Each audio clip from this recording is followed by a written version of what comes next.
5 bedrooms, malaking corner lot, at nasa Belfort Estates ka pa. Ang tanong, sulit ba ang 10.5 million na presyo? Alamin natin yan sa full house tour na ito. Good morning guys. So another day, another bank foreclosed property na naman po tayo.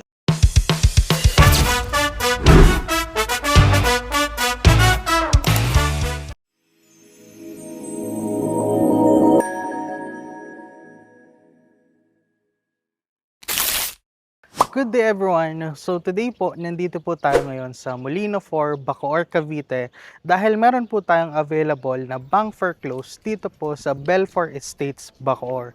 So tara, ito po, check natin yung property. So dito po sa property natin is kasya naman dalawang SUV na sasakyan. Dito, corner unit po. So yung property natin is meron na po siyang 229 square meter lot area and then a floor area of 200 square meter. So dito, ito yung pinaka main entrance po natin. Pero doon po kanina, sa gilid is may access din po tayo doon sa side entrance. So, pero bago yan, pakita ko muna sa inyo.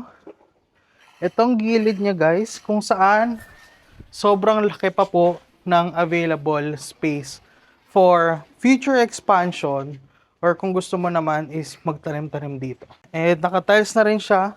Nga po pala, as is where is po ang turnover sa mga bank foreclosed property. So ito naman, yung service area niya. Ayan po siya. Tapos, may access ka na rin dun sa daan po kanina, dun sa may car parking niya. So, yun, tara, pasokin naman natin ang interior ng property. So, dito, sa interior natin is naka-tiles na rin yung property natin. So far, okay pa naman yung tiles ng property.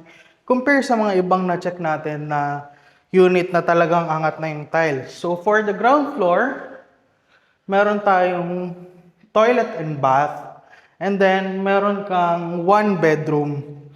Ayan, dito sa ground floor. So open layout lang siya. And then, dito naman tayo. Ito yung kitchen area ng property natin. So, ito naman siya. Ulitin ko guys, as is, where is ang turnover ng mga bank foreclosed property. Kaya maiging i-check nyo po muna, mag-inspect tayo, mag-schedule tayo ng viewing.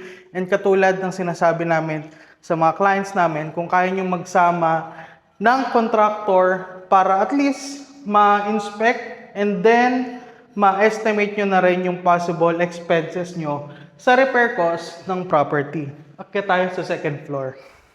So dito naman sa second floor ng property natin, meron tayong 1, 2, 3, and 4 bedrooms for the second floor. And then, meron tayong isang common toilet and bath. And then, yung master's bedroom natin, meron na rin siyang sariling toilet and bath. So, ayan. Ito yung first bedroom.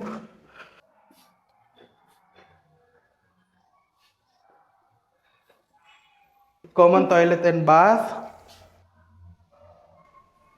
And then, second bedroom. Ayan. Hindi naman ganun kaliliit yung mga bedrooms natin, guys.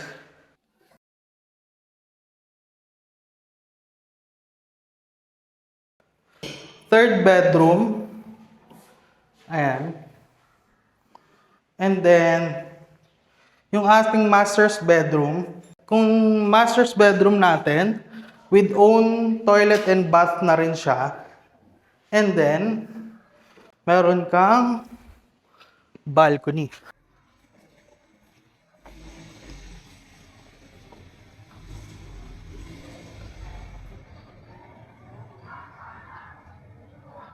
So yun guys, for as low as 10.5 million, itong property natin.